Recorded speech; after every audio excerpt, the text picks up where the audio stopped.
Hello दोस्तों। आज का टॉपिक है फाइनेंशियल कमीशन। हम प्रीवियस वीडियो में डिस्कस कर चुके हैं जीएसटी के बारे में, राइट। एंड उसमें हमने डिस्कस किया था cascading effect, component of GST, right.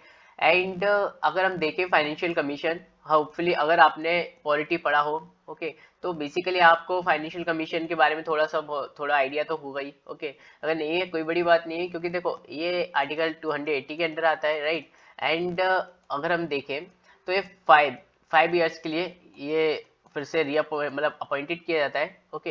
And अगर हम देखें तो इसमें क्या है कि कुछ डिसीजंस लिए जाते हैं और गवर्नमेंट को, जो कि एक तरीके से सजेशन के टाइप में दिए जाते हैं। अगर गवर्नमेंट मानती है तो ठीक है, नहीं मानती तो ऐसे कोई बाइंडिंग नहीं होता, ओके, इनके डिसीजंस। नाउ बेसिकली अगर हम देखें तो मेजर जो चेंजेस है ना ड्यूरिंग 15 फाइनेंशियल कमीशन, ओके, और क्या था, तो बेसिकली जैसे अगर हम देखें 14th जो फाइनेंशियल कमीशन और 15 फाइनेंशियल कमीशन थी, इसमें हम चीज़ें अगर हम कंपेयर करें तो यहाँ पे हमें देखने को मिलता है डेमोग्राफिक जो परफॉर्मेंस था वो 14 फाइनेंशियल कमीशन में नहीं था, 15 में हमें 12.5 का देखने को मिलता है। 12.5 अगर डेमोग्राफिक अगर परफॉर्मेंस देखें तो बेसिकली अगर हम पॉपुलेशन जैसे केरला कोई केरला एक स्टेट है और यूपी एक स्टेट है, ओके। अब इसमें क्या है कि केरला ने थोड़ा सा एफर्ट्स निकाल के बोला है कि हम अपना जो पॉपुलेशन है वो कम करेंगे, यूपी में वो पॉपुलेशन कम नहीं हुई, ओके। तो अब देखो, अब इन्होंने क्या, 15 फाइनेंस कमीशन ने क्या किया कि हाँ, जिसने डेमोग्राफिक परफॉर्मेंस इट मीन्स कि कुछ पॉपुलेशन में कंट्रोल दिखाया है, तो हम उसमें थोड़ा सा पेमेंट वगैरह उसकी तरफ भी मूव ऑन करेंगे, ओके, उनमें हम इंसेंटिव्स वगैरह देंगे, राइट। तो और इसके साथ साथ income distance it means income के लिए जो टैक्स वगैरह है, कुछ मशीन्स वगैरह लाना, उसके जो प्रोसेस है उसको अच्छी तरीके से एफर्ट्स करना। पहले 14 फाइनेंस कमीशन ने 50% रखा था, इसमें 45% रखा, ओके। जो फॉरेस्ट इकोलॉजी एरिया है, फॉरेस्ट को कवर करना, इकोलॉजी एरिया को एक तरीके से सेफ रखना, राइट। तो उसमें 10% इन्होंने दिया था, ओके, रेट, और 7.5% यहाँ पे था, ओके। तो मतलब कंट्रीब्यूशन अलग अलग है। एरिया से रिलेटेड है वो 15% रहा है, पॉपुलेशन से रिलेटेड है, यहाँ पे पहले 27.5% हुआ करता था, नाउ 15% कर दिया गया है, ओके। अब अगर हम देखें जैसे कुछ सम कंसेप्ट है रिलेटेड टू टैक्सेशन। देखो टैक्सेशन से जो अगर हम देखें तो टैक्स सभी को भरना पड़ता है, ओके। अब क्या होता है, इसमें दो चीज होती है, या तो आप टैक्स को प्लानिंग करके बचा लो रुपए, ओके, मतलब इसमें क्या होता है, सभी लोग नहीं चाहते कि टैक्स इतना भरे, है ना। तो या तो आप टैक्स प्लानिंग के थ्रू आप रुपए रिड्यूस कर सकते हो, आपकी लाइबिलिटी कम हो जाती है गवर्नमेंट को पे करना, या फिर आप टैक्स इन्वेशन करके रुपए को बचा सकते हो, ओके। तो फिर आपकी लाइबिलिटी कम हो जाती है, गवर्नमेंट को पे करना है। देखो टैक्स प्लानिंग वो होता है जिसमें कुछ चीज़ें, मतलब अगर हम देखें इनकम टैक्स 1961 एक्ट के थ्रू देखें तो कुछ चीज़ें हैं, कुछ थिंग्स हैं जिसमें आप इन्वेस्ट करके आप अपने जो टैक्स है ना उसको बचा सकते हो, ओके। टैक्स प्लानिंग करके, एक प्रॉपर प्लानिंग करके आप अपनी लाइबिलिटी को, एक जिम्मेदारी को, कि जो आपको रुपए पे करना है वो उसको कम करा सकते हो गवर्नमेंट में, ओके। बट टैक्स इन्वेशन में क्या होता है, टैक्स की चोरी करके, इट मीन्स अब आपका 2.5 लाख रुपए, मतलब इट मीन्स कि आपका 25 लाख रुपए बनता है, ओके, 1 ईयर में, पर आप दिखा रहे हो उसमें 5 लाख, ओके, 5 या 7 लाख, तो उसमें कोई टैक्स पे नहीं करना पड़ता। तो ऐसी चीज दिखा रहे हो तो मे बी देखो इसमें क्या होता है कि एक तरीके से टैक्स चोरी हो रही है ना, आप दिखा कुछ और रहे हो, है कुछ और, ओके। तो इस तरीके से आप टैक्स को, ये कंसेप्ट है, ओके, इस तरीके से टैक्स को आप बचा सकते हो। नाउ अगर हम देखें इम्पैक्ट क्या है, इम्पैक्ट मतलब टैक्स इन्वेशन का इम्पैक्ट क्या है, मतलब टैक्स की चोरी करने का क्या क्या, मतलब क्या क्या गवर्नमेंट पे दिक्कत आ सकती है। तो देखो एक करप्शन बढ़ता है, लेस इनकम हमें देखने को मिलती है गवर्नमेंट की, ओके, जिससे फिजिकल डेफिशिएट बढ़ता है, लोन वो उठाता है, मतलब गवर्नमेंट लोन उठाएगी अंदर से भी, मतलब इंटरनली भी उठाएगी और एक्सटर्नली भी लेगी। इंटरनली लेगी तो आपके पास रुपए कम बचेंगे, मार्केट में कम रुपए आएंगे, और इंटरेस्ट रेट ज़्यादा बढ़ेगा, ओके, मार्केट में पैसा कम रहेगा, तो ये चीज़ें देखने को मिलती है। उसके बाद हमें सोशल इनइक्वालिटी भी देखने को मिलती है, गरीब और गरीब होते जाते हैं, अमीर और अमीर होते जाते हैं। लेस वेलफेयर देखने को मिलता है, क्योंकि अब गवर्नमेंट के पास पैसा नहीं होगा तो वो कहाँ से स्कीम लाएगी, राइट। तो ये भी चीज़ हमें देखने को मिलती है। इसके साथ साथ अगर हम देखें तो बेसिकली टैक्स अवॉइडेंस का भी एक कंसेप्ट है। टैक्स अवॉइडेंस क्या होता है, कुछ लूप होल्स है हमारे कॉन्स्टिट्यूशन में, तो बेसिकली क्या होता है कि उसके थ्रू ना जो ऑर्गेनाइजेशन होते हैं, कंपनीज होती हैं, वो बच जाती हैं, ओके, ये हमें देखने को मिलता है। उसके बाद मनी लॉन्ड्रिंग, मनी लॉन्ड्रिंग में देखो तीन कंसेप्ट हैं, date is placement, layering, integration. ये ब्लैक मनी होती है, ब्लैक मनी को व्हाइट मनी में कन्वर्ट करना। कैसे? बेसिकली क्या है कि पैसे को हाँ प्लेसमेंट करना, डेट मीन्स के अलग अलग के अकाउंट में रुपए डालना। ओके, आपको मालूम होगा कि 50%, अगर 50,000 रुपीज अगर आप कहीं बैंक अकाउंट में डालते तो आपको पैन को रिवील करना पड़ेगा। ओके, पैन दिखाना पड़ेगा। तो यहाँ पे क्या होता है कि अब जैसे पैन को दिखाना पड़ेगा, तो यहाँ पे क्या है 49,000 रुपीज सभी के अकाउंट में डाल दिया आपने, 5 लोग लिए उनके अकाउंट में डाल दिया, और उनके अकाउंट से क्या किया आपने, बाहर की फॉरेन कंपनी में रुपए उसमें आपने एक तरीके से डिपॉजिट करा दिया, भेज दिए। ओके, अब क्या होगा कि यहाँ पे कोई कंपनी एक्स है क्या, ओके एक्स कंपनी है, उसने क्या किया कि बाहर से रुपए मंगाए, बाहर से रुपए मंगाए और उसने दिखा दी कि ये फंडिंग कर रहे हैं। ओके, बाहर की कोई भी मॉरिशियस बैंक है वो फंडिंग कर रही। ओके, तो उसने क्या किया, प्रिंटर ले लिया, सब कुछ ले लिया। ओके, तो मतलब इस तरीके से ब्लैक मनी व्हाइट मनी में कन्वर्ट हो गया।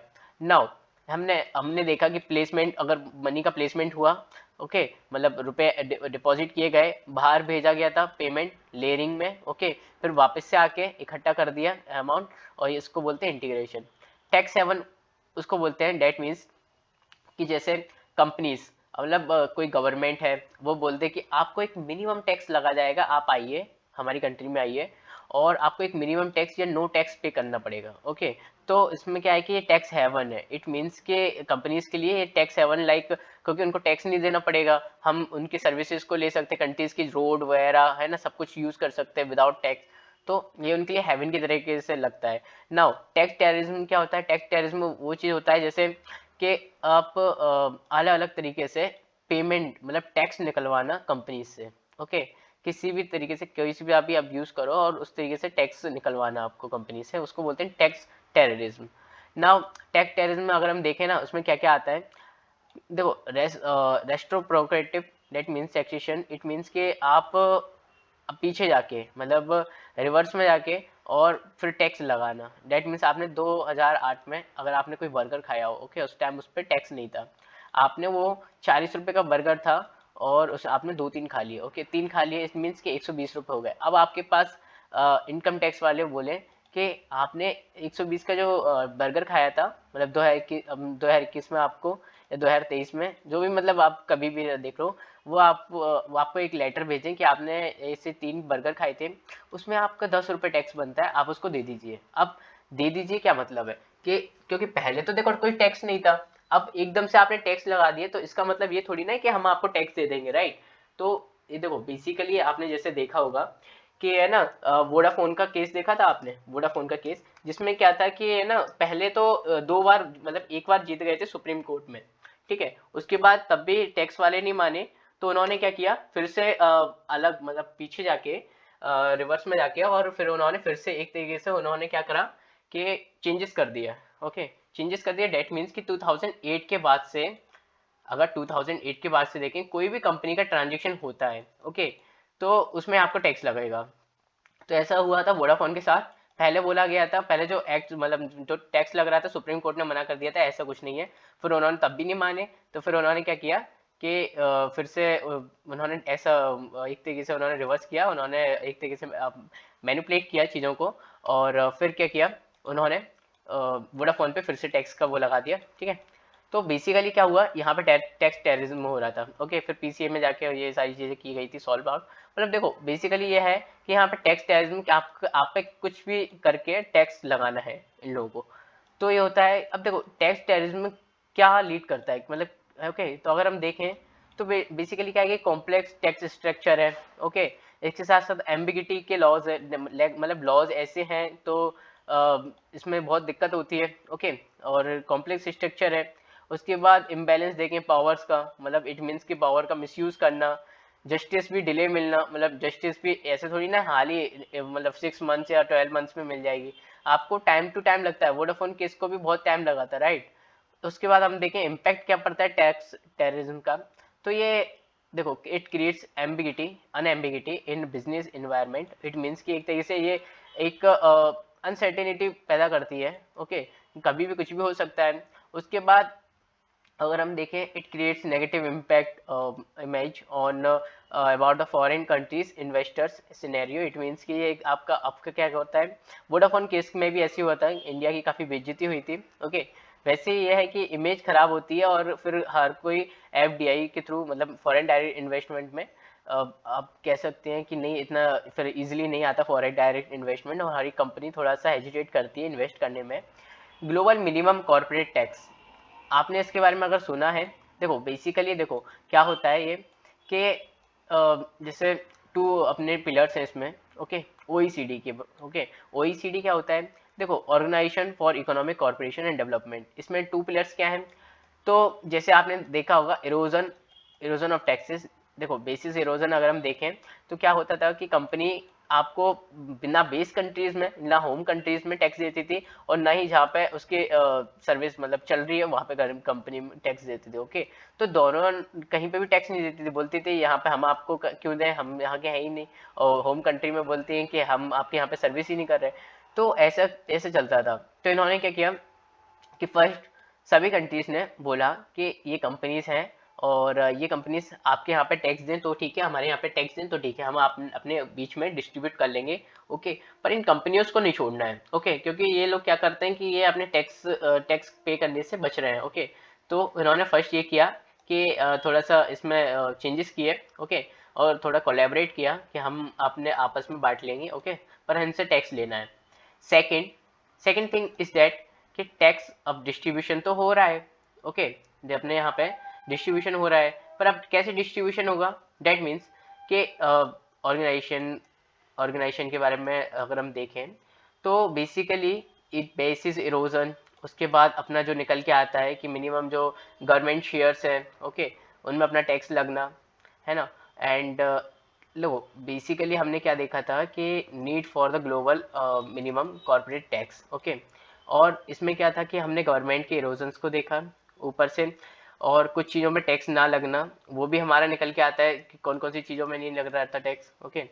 एंड हेल्प करता है ये गवर्नमेंट को किस किस तरीके से, मतलब शेयर्स ऑफ टैक्स, मतलब एक तरीके से हम बोलें कि गवर्नमेंट के शेयर, गवर्नमेंट का टैक्स किस तरीके से बढ़ा सकते हैं, है ना, कंपनीज को अट्रैक्ट करना, ओके। और फिर देखो 1 सेकेंड आपको मैं बताता हूँ प्रॉपरली, ओके, थोड़ा हौच पौच हो रहा है। नाउ देखो हमने क्या किया था, फर्स्ट में हमने कंपनीज के बारे में डिस्कस किया था, ओके। सेकंड में हमने डिस्कस किया डेट की कंपनीज को किस तरीके से अट्रैक्ट कर सकते हैं, मतलब गवर्नमेंट या फिर हम कोई भी कंट्री में किस तरीके से कंपनीज को अट्रैक्ट कर सकते हैं, डेट मीन्स कि मिनिमम टैक्स कितना लगाना है। क्योंकि देखो बेसिकली क्या होता है कि हर एक कंट्री बोलेगी हमारे यहाँ पे कोई टैक्स नहीं है, आप हमारे यहाँ पे आ जाइए, ओके। तो इससे क्या होगा ना कि बाकी की कंट्रीज क्या करेंगे, बाकी की कंट्रीज पे जो मिनिमम टैक्स, अब वो रोड वगैरह बना के बैठी हुई है, इतना इन्वेस्ट करके बैठी हुई है, तो ऐसा थोड़ी ना वो कुछ भी नहीं लेंगे टैक्स, यार लेना तो पड़ेगा ना। तो सभी ने डिसाइड किया कि 15% हम मिनिमम रखते हैं टैक्स को, ओके। अब उसके बाद आपको जितना लगाना है उसका लगाइए, पर 15% मिनिमम रखते हैं, ओके। तो 15% फर्स्ट में हमने देखा कि टैक्स लगेगा, ओके, कोई भी कंट्रीज हो, और उसमें कितना लगेगा, 15% लगेगा, ओके, टैक्स। नाउ नीड क्या रही, जो हमारी मिनिमम जो ग्लोबल मिनिमम कॉर्पोरेट टैक्स था।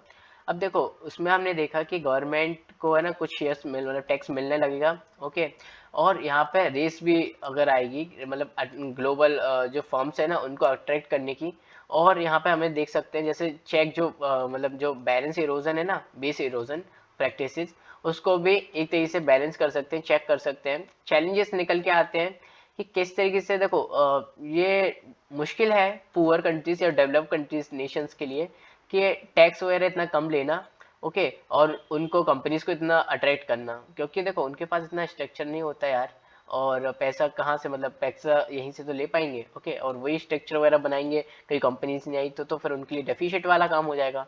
उसके बाद ये डिफिकल्ट है ग्लोबल कंसेस के लिए डील करना, ओके।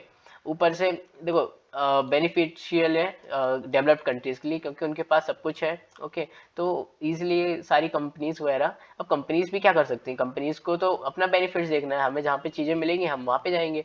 तो वही है कि डेवलप्ड कंट्री में चीज़ें मिलेंगी उनको, मतलब काफ़ी अच्छा इंफ्रास्ट्रक्चर वगैरह मिलेगा, तो फिर वो वहाँ पे जाएंगे, राइट। तो ये हमने कंसेप्ट देखा अपने जैसे हमने जीएसटी का कंसेप्ट देखा और हमने फाइनेंशियल कमीशन का कंसेप्ट देखा कि किस तरीके से टैक्स वगैरह हम देना पड़ता है, ओके। और जो टैक्स इवेजन है, ओके, प्लानिंग वगैरह, ये सब कुछ हमने देखा। तो नाउ हम कल से स्टार्ट करने वाले इन्फ्लेशन। सो गाइस मिलते हैं अपनी नेक्स्ट वीडियो में नेक्स्ट टॉपिक के साथ। Thank you so much.